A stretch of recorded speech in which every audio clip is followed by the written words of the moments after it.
Hey neighbors, welcome back to Hometown View. Today we are starting a new segment here on our Hometown View channel, and it's called Hometown Voices. And I'm so excited to get to interview and talk with my neighbor, Miss Carol Coates, who I've known for a long time. Let's dive right in today, and I hope that you enjoy this conversation. So Carol, thank you so much for being here with us today, and just really excited to hear a little bit more about you and learn about where you grew up and what brought you to Tennessee and how you ended up where you are today. Okay, well, I've been in Tennessee about 20 years, but before that, I grew up in Bartlesville, Oklahoma, which is a town of about 30,000 or less, and I thought that was a big town, and I always said I'll never live in a place any bigger than Tulsa. Actually ended up in Houston, which is a lot bigger than Tulsa.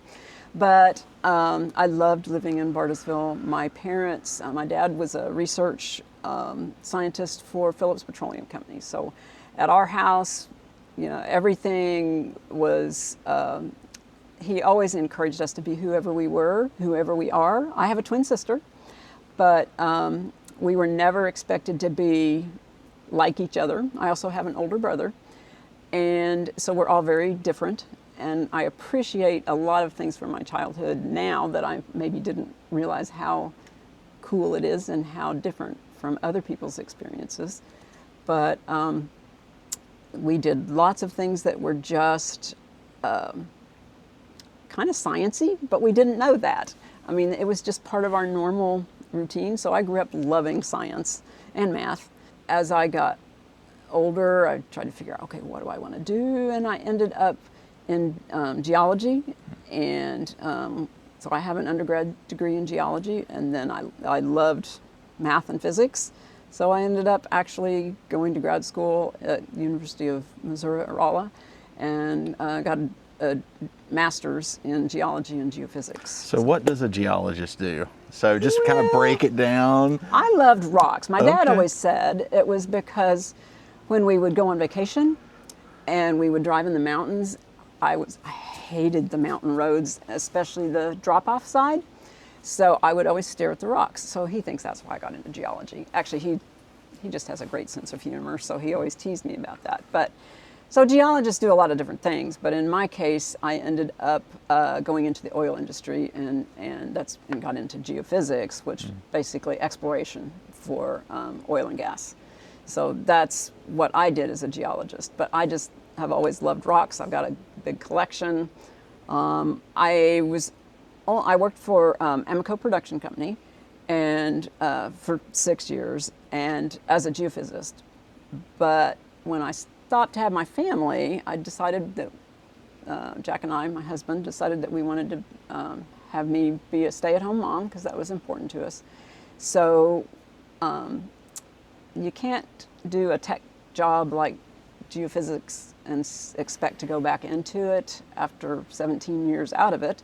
So what I discovered was that what I really loved doing was working with kids, because I did a lot of that as a volunteer while my kids were young. So I then got to apply my geology and geophysics to doing things in the classroom with my children. I would take my rock collection and we'd talk about different kinds of rocks and teach kids, you know, just make science fun. So I did a lot of that as a volunteer, and then also the career I did get into next was preschool teacher. And so I did a lot of bringing science into my classroom, and that was a lot of fun. That's quite a jump going from a geologist to a preschool teacher. So, like, how did that transpire? Was that something that you sought out for, or was it an opportunity that just came up? It just happened, because what I did discover is in my volunteer time as a mom that I just love to take things that, like science, into the classroom and take what I had learned as a geologist and a geophysicist and get kids excited about science. And I think especially at that time, me being a geologist and geophysicist at the time that I started was very unusual for a female. And so I just kind of naturally fell into kind of promoting that you can be anything that you want to be. It doesn't matter whether you're male or female. You can do it. And that's the kind of attitude that my parents shared. I didn't necessarily understand that at the time, but I found out years later that my dad really worried about me going into geophysics. And my sister is a doctor. Well, he really worried about that too, because both of those were completely male-dominated fields at the time. He never expressed that to me. So he just let us do what we wanted to do and supported us all the way. Is that something that you carried over into your children, of just empowering them to? I hope so. Yeah. I would like to think Yeah. so. I would like to think so. I think that I didn't have limits put on me, and try not to put limits on my own children or the people that I've worked with along the way. Because then the next step in my journey, I guess, after the preschool, is I have always loved horses. As a kid, all my birthday cakes had horses on them. You know, it was just, I loved them, but we didn't have one, and my parents, that was not something that they felt comfortable doing until I ended up, when I was 16, I bought a horse and boarded it for $10 a month and a pasture board. And it was a great experience, but actually I'm surprised both the horse and I survived, because there were a lot of things I didn't know that I now know about that. That I probably wasn't very safe. But so I just kind of fell into that part of the experience. But then as my kids got older, I went back to work doing the preschool thing, and then my daughter, by this point in time, had gotten involved in Girl Scouts in Houston, and they had a big horse program. So I got involved in the horse program with her, and ended up kind of getting a lot of good education and learning a lot of things, and really kind of went up the volunteer ranks in the horse program. And so there came an opportunity where my husband's job was not very good. Our area of Houston was about to have 20,000 more people coming in as they were building houses. And we're like, do we really want this? So I found a job opportunity here in Tennessee to run the horse program as a paid person, to run the horse program it's in Nashville City, is where the camp is. So I ended up getting that job kind of on a whim. I applied thinking no way. But And how old were you at that time, if you don't mind me asking? 49. 49. Yeah, about to turn 50. So Okay. I turned 50 the summer that I came. So that was a complete career shift oh, for you. absolutely, absolutely. But I really loved it, and I got to really impact girls' lives, because horses have an amazing ability to build girls' confidence. I mean, when they master skills with horses, they're actually getting a 1,000-pound horse to do what they want, and it just so much builds confidence that you could see girls who were like too shy to even look you in the eye, and they walk away from that program after being in it for a while. They walk away with confidence. Some of them go to be teachers, veterinarians, all kinds of things, because they'll attribute some of that to having gained confidence in a horse program. Because we designed it that way. I really worked to make sure that they had opportunities to be, not only grow their horse skills, but their leadership skills. So they would mentor, as they learned their skills, then they would mentor younger Girl Scouts and learn how to interact with people, how to communicate with adults. Sometimes the parents were harder to deal with than the children, but they would learn to be to do instruction, all kinds of things that you can't just get out of a book. You need experience. And we even developed a program for elementary schools, could bring children, and they would do things like estimate the weight of a horse, and we'd give them 3 different ways that they could do that, and then they would compare it to the real weight, and then they'd have to figure out well, why did this horse, it's perfect, it's right on what the real weight is. This horse, not so much. So why is that? And so we'd help them figure it out. So we did a lot of that kind of learning. So you were doing STEM, science, technology, engineering, and math long before it was even a popular thing in some of our schools. Yeah, it was something that I think that children really gravitate to doing real world things. We tried to make math and science applicable.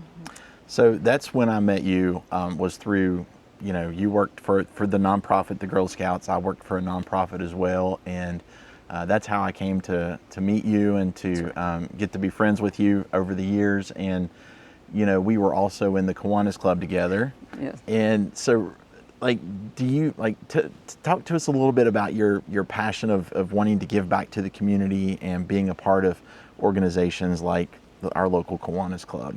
Okay, well, I think it's really important that we share our skills with people outside of our organization. So that's why, and also to realize what a different organization has. I think just having that sense of community helps enrich the entire community, and also make sure that members of the community are getting what they need, because a lot of it's about communicating what's available. I think what I really loved about Girl Scouts as a nonprofit and what they could offer was girls could come and do riding lessons for half the cost of what it would cost at a commercial barn.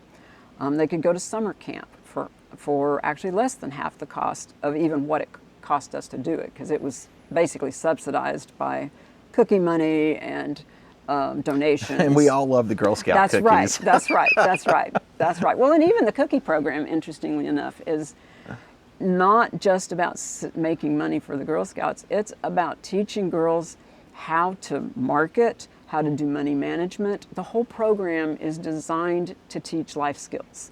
So they sell cookies, they earn money so the troop can do something, but they really are learning how to do customer service, how to do a budget, all the life skills that are going to help them later on. So how many girls would you estimate went through the program from the time you started with the Girl Scouts until you retired? Oh, I can't even, we served, I can tell you the numbers of horse experiences that we did, and later on it was around 6,000 to 8,000 horse experiences every year. Wow. So that included lessons, trail rides, barn activities. We had a program called Vaqueros, that's the leadership program, where they were learning how to also mentor others and how to they even learned how to do lesson plans, and they would learn how to teach a lesson, how to run an arena, things like that. So, we did, that's a lot. So over the course, and I was there for 15 years, so that would be a lot. I think as far as number of individual girls, probably 1,000 to 1,500 girls every year, individual girls were served every year with that. That's really cool. Yeah. So have you had anyone come up to you since you've retired and just let you know where they are now in life? And yeah, I have had quite a few, and some of them I've kept up with. A lot of them have gone back to be summer camp staff, or I know of maybe 3 that have gone on to be some kind of either vet or vet tech, and there might be more than that. But that's a lot of lives, Carol. Over 1,000 girls a year. I mean, that could be upwards to 15 to 20,000 kids. Yeah. Lives that you've touched. Yeah, and I think in a positive way, because those are the kinds of life skills that, yes, I think lots of organizations can do a good job with that, but you have to catch their interest. And especially for girls, for some reason, a lot of girls are really attracted to horses. And so finding something that holds their interest, that you can build a program around to teach the life skills, I think is really important. So with the life experiences that you've had, and you're retired now, and you're still you're actually still involved in some volunteer work locally as well, and with your church. Yes. I know you do some volunteer work with your church as well too. Yeah. You want to talk a little bit about that? Sure. Well, one of the things that after I retired from doing the horse program, Girl Scouts, about a year later, they said, would you come back and write some grants for us? And I'm like, well, I've never written a grant, but I can give it a try. So I actually wrote grants for them for almost 3 years. And so I learned a new set of skills, and it was fun. It wasn't just about horses, it was for the whole organization. So I did some grant writing, but then what was interesting then, after I had a local grandbaby coming on the way, and I really wanted to be free to help with that. So I said, I'm gonna back out of the grant program, the grant writing, so if you all go ahead and find somebody else, which they did. But then I got the opportunity to write a couple of grants for our church. And so we have started a food pantry, and I was able to write a grant that let us take a storeroom and get it with climate control and all the things that we needed to make it so we could store food properly, put in a freezer, all of those kind of things. So that was fun. I don't think I would have felt comfortable if they'd asked me to do a grant before that. I've also not recently, but I also used to teach a lot of Bible studies with the church in Houston, and that I really enjoyed doing that. So I guess I've had a long history of doing volunteer work of all kinds. So what encouragement, if there's someone watching today and they're wanting to get involved in their community, or maybe they lack the confidence to display leadership skills that they may be wanting to display in their community, what would you say to them? I think there's a lot of resources out there to help you find something that matches from a community standpoint. There's also a lot of things you can do internally in whatever job you're in. I just think there's a lot of ways too that you can find organizations that do great work. So like food pantries right now always need help.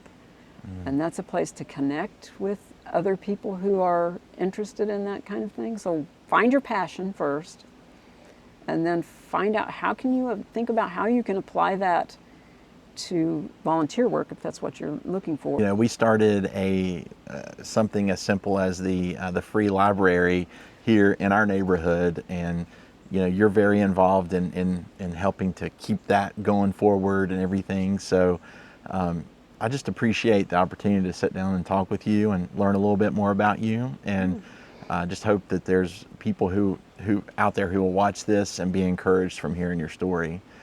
Any parting thoughts that you would like to share? No, I don't know. I guess one of the things that I've taken my science on from where we were, even in retirement, because my husband and I are really interested in clean energy. And so we actually have a little mini solar farm in our backyard. And we actually produce more energy than we use over the course of a year. We've had it for over a year, so we've been able to do those calculations. It doesn't mean that we're not paying an energy bill in the winter. We still do, because we have electric heat. But we've been able to take our interest in science and technology and apply that to our personal lives. And Jack, your husband, he's somewhat of a science nerd too, isn't he? He is. He was a computer programmer in the day, and now that he's retired, he the same kind of thing, where he just takes his nerdy skills and we apply it to our everyday lives, like the solar, or I don't know, just seems like we're always doing something like that. Well, thank you so much for your willingness to talk today. And as I said a few moments ago, it's been so great to learn a little bit more about you. And thank you so much. It's fun. Well, thanks for asking. It was interesting. Yeah. Got stories to share and people to meet. Got that small town rhythm and an easy beat. Wherever you're from, we're talking to you.